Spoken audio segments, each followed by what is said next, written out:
Well, actually, because Bethel was opening a nursing program, and I was pretty sure that I wanted to teach. I had taught before, and so I was interested in it. And I knew Bethel from afar, and it certainly seemed like a place where I wanted to come. And it was very exciting to be a part of beginning a nursing program. That's usually a once-in-a-life opportunity, so I certainly wanted to jump at that. Well, I had been teaching at Mounds Midway School of Nursing, and there were a number of Bethel faculty that provided the sciences and some of the social sciences for nursing students there. And so I really did know about Bethel, and I knew several of the faculty who came to us, and so it really seemed like a logical. And then I had grown up in then a Baptist General Conference church, so again I knew Bethel, so it seemed like a very logical move for me. Well, in terms of the academic roles, I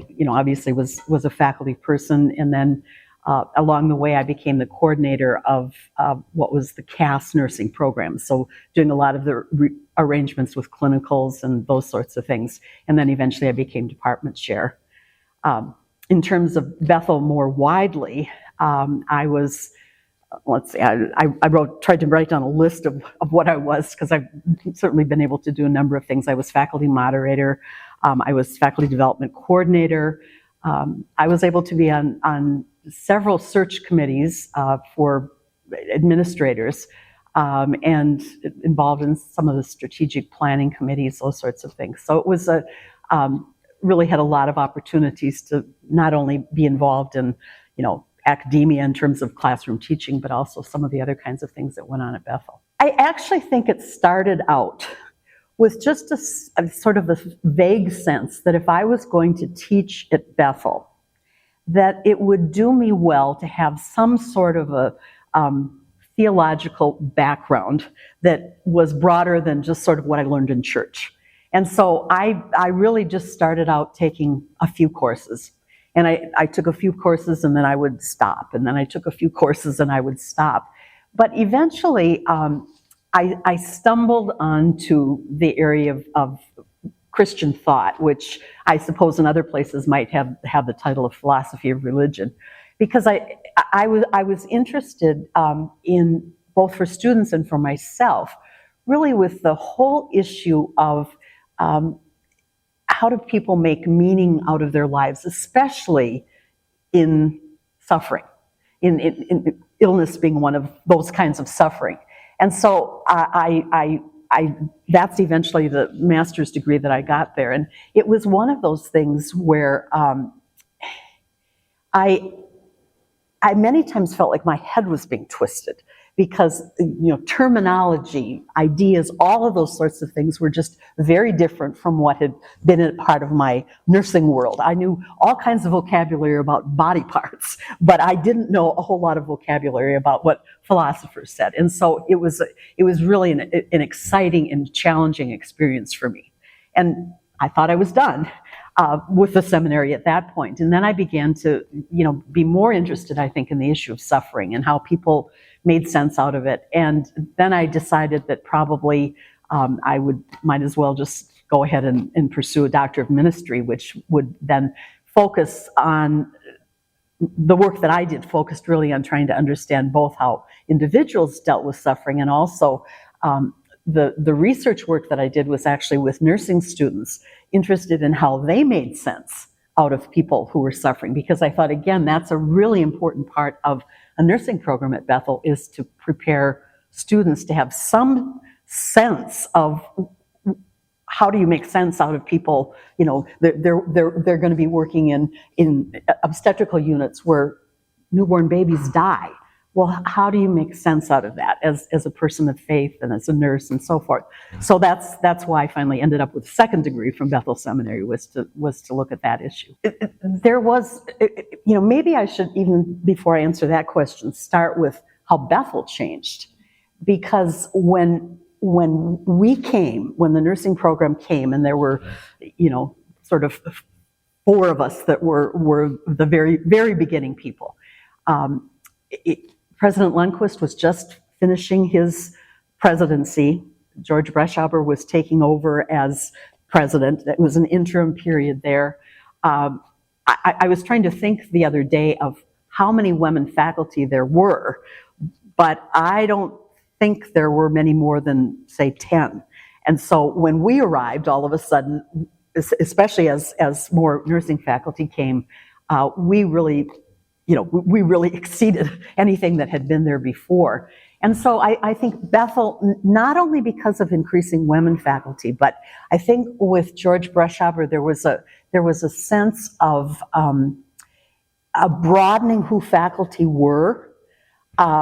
Certainly the same commitment to faith was there, but I think he was very interested in some younger faculty, some faculty who were working on issues of race and diversity. That was probably the second round of Bethel really trying to address that issue. It kind of didn't get real far, I would say, but it was a beginning. So there was a lot of change that was going on, and enrollment was increasing as well. And so when we came, I think Bethel was actually prepared for change, or at least wanted to believe they were prepared for change. Now, when we came, there were things. Bethel, up until that point, was pretty strongly solely a liberal arts institution. I mean, there was business, there was education, but I think there was a very strong belief that it was a liberal arts institution, period. And so for us to come along and say, we want to be a part of a liberal arts institution, but there are going to be some things that have to change. For instance, there had to be some wiggle room in curriculum, because there were certain topics that we simply had to include in our curriculum. And so how was that going to work with Bethel, that also said, these are the courses you have to take, or these, a number of credits. And so all those things were worked out.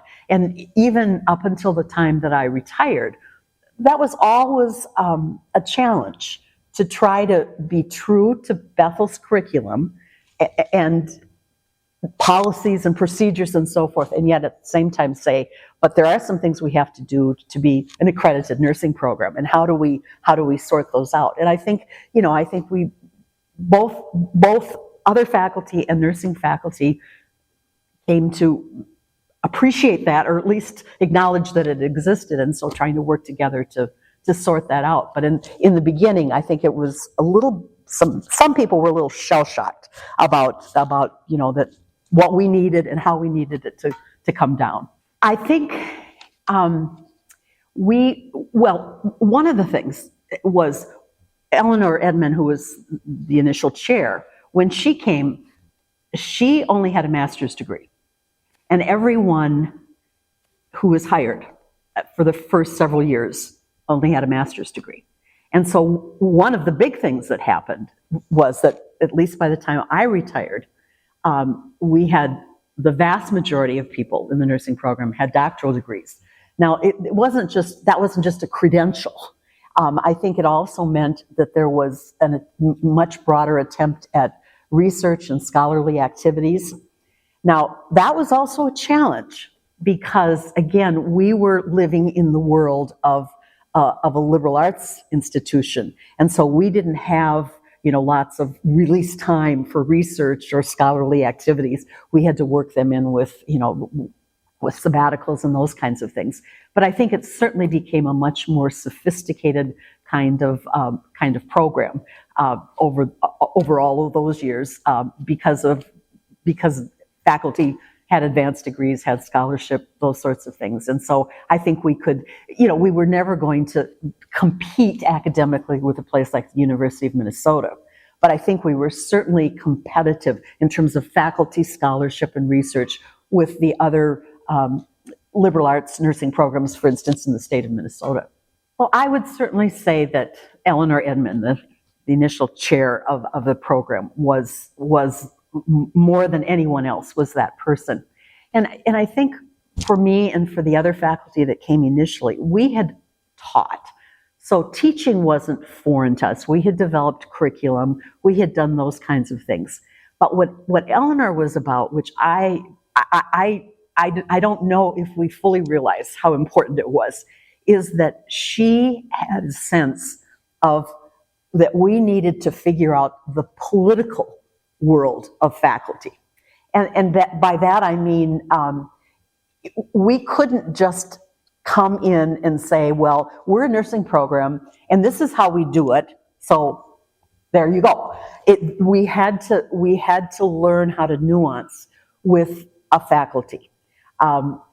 We had to, basically, the first thing was we had to be known.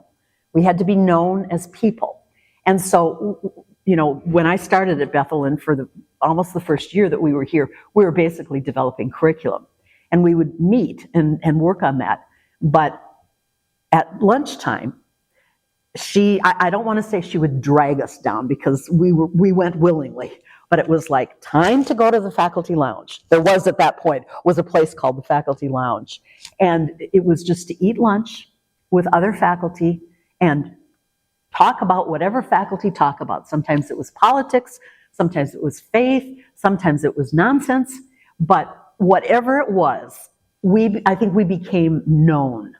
And I think that set the tone really for the whole program up until now, is to be known. And so then, we became involved in some of the political issues and so forth, but I think that was important. And she was very interested in how systems worked. And so she asked lots of questions about, at Bethel, how does this happen? At Bethel, what's the history behind this? To try to help so that we could fit in as best we could, even though, again, we were a strange animal. But I think that was a really important thing that set the tone for really the rest of the program.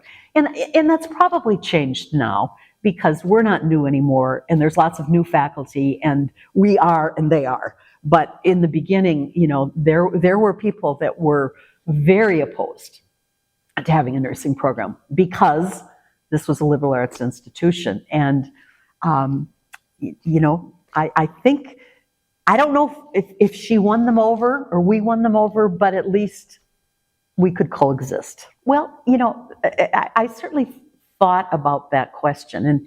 And here again, I think to answer that, I would go back and sort of say, I think it's important to look at the time and the period that this all happened. Because there were so few women, I think the people who were here before us had a choice. And the choice was either to harass us or to make a path for us. And one of the things that happened, for instance, for me, was shortly after I came, Bethel had made the decision that at that point, we only offered a BA degree. And so Bethel had made the decision that we needed to at least look into offering at least a BS degree. And that was especially from the sciences, because their graduates sometimes had a hard time, with a BA in chemistry, even though even the coursework was probably the same. And so there was a faculty committee that was set up. And somebody, I don't know who it was, somebody nominated me to be on that committee. So I went on that committee, and in our first meeting, Jim Reinhout, who's in the biology department, said, well, Beth, I think you should be chair of this committee. Now, honestly, I gulped. It was like, my goodness, I have only been here for how long, and I'm going to be chair of a faculty committee that I think might be controversial, and this certainly is important. But for some odd reason, I said, okay. And when I look back at that, I think, okay, two possibilities. One possibility is Jim wanted to make sure that he wasn't chair, and so he nominated me. Another one was that he was giving me the opportunity to be known. And of course, as a part of being the chair of that committee was that I would have to report to faculty.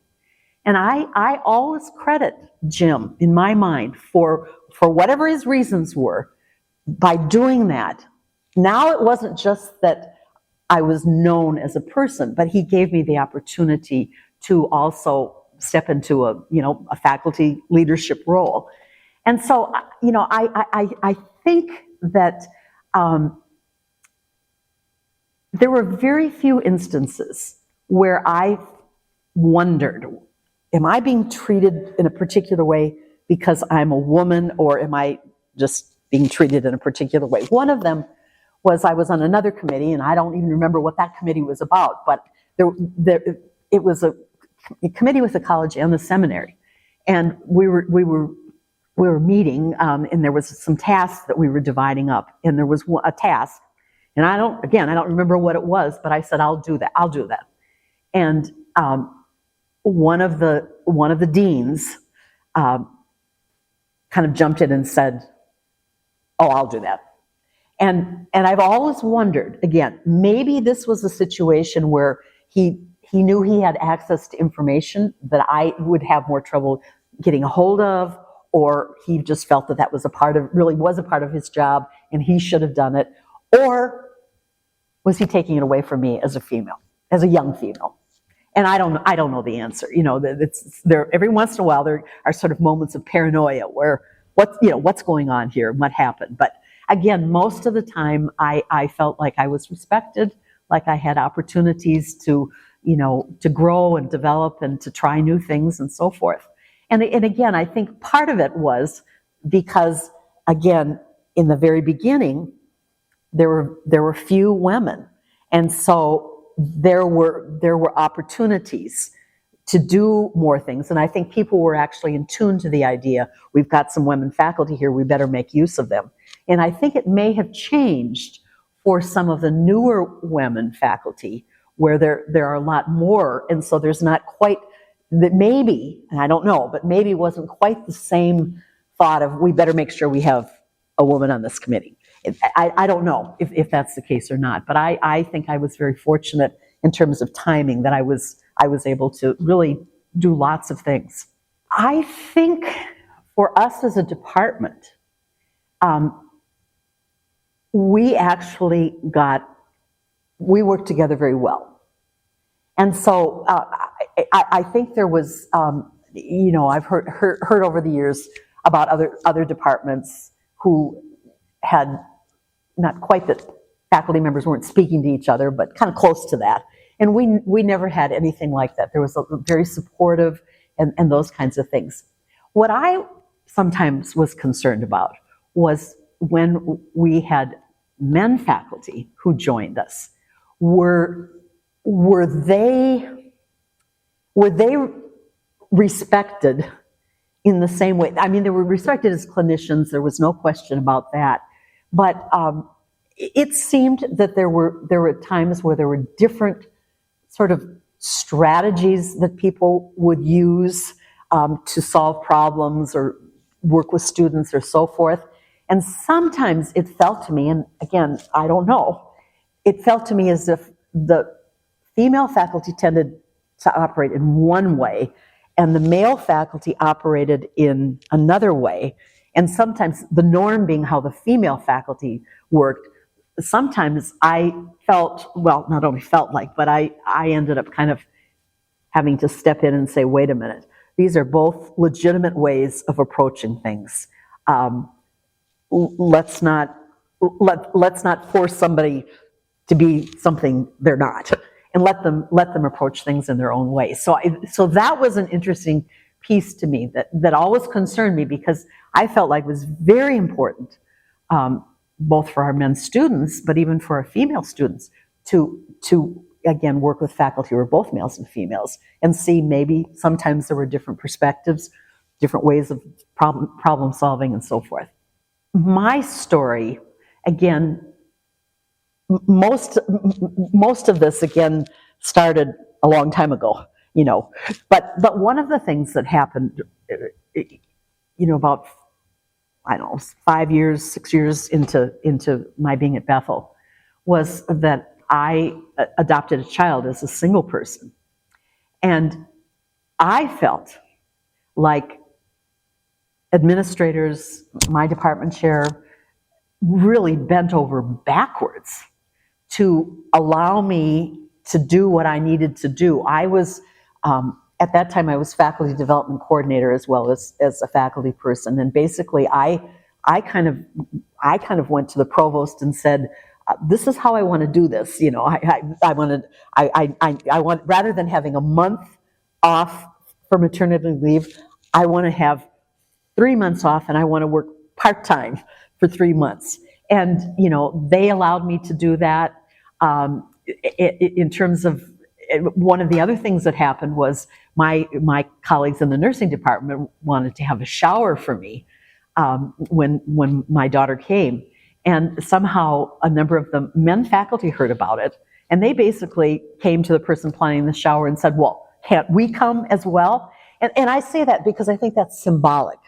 Showers, that's a real female thing. And there were as many men at that shower as there were women. And again, I felt like that was just tremendous support of me in terms of what I was going to do. So I did not, I almost, again, this was 35 years ago, so some of even the regulations about maternity leaves and so forth were different than what they are now. But I felt like they were actually willing to go above and beyond to allow me to both do my job as well as be a parent, be a single parent especially.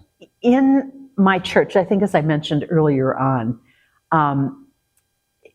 most of my friends some of them maybe did a year of college, some did none. And that was kind of the expectation. I think that really it was getting married and having children.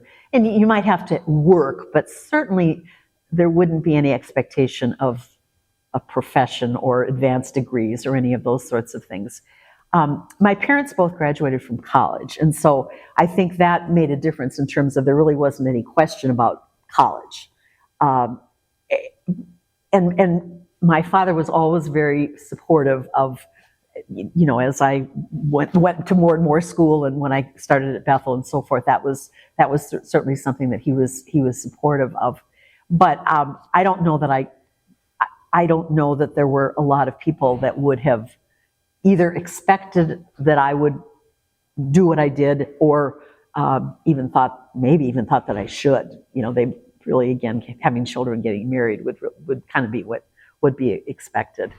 Again, in other work settings, I was not as involved in, again, what I would say would be the politics of institutions, and so we were kind of isolated as a nursing department, and we did our thing, and we were, again, maybe that sometimes there was one other male, and so Bethel was actually much more freeing for me, that I had lots of opportunities to do things that I didn't have before or didn't know that was available before. So it was a very, very positive experience for me. Our first graduating class had 3 men.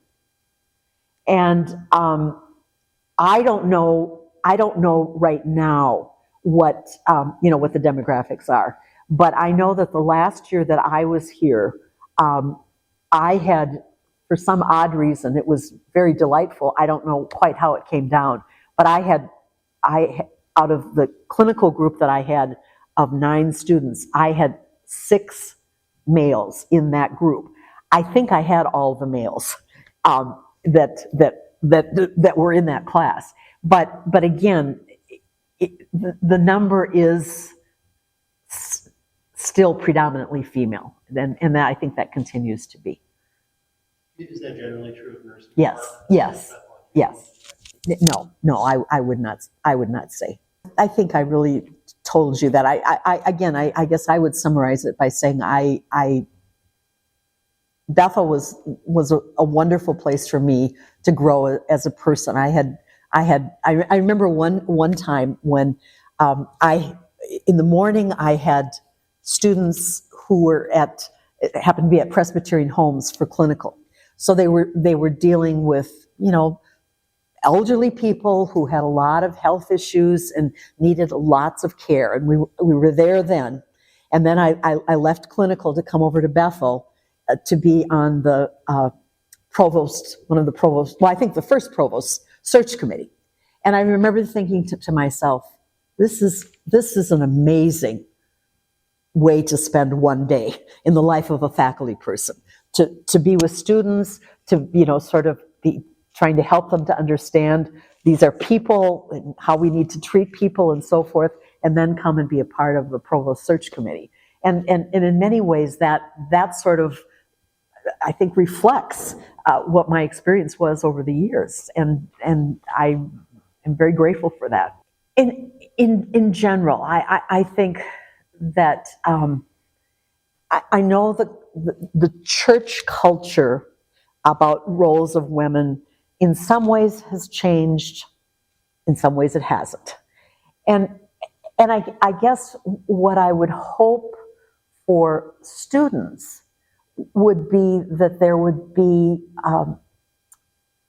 encouragement, permission for them to ask the questions, how has God gifted me, and how can I grow in that, and how can I use that to, again, be a part of God's kingdom in the world out there. And I'm excited when I think about nursing students. I'm also excited when I think about business students or history students or those kinds of things that all have the opportunity to use those gifts. And sometimes it's by saying things, sometimes it's by simply being good people who care about other people and reflect the life of Christ by how they do their work.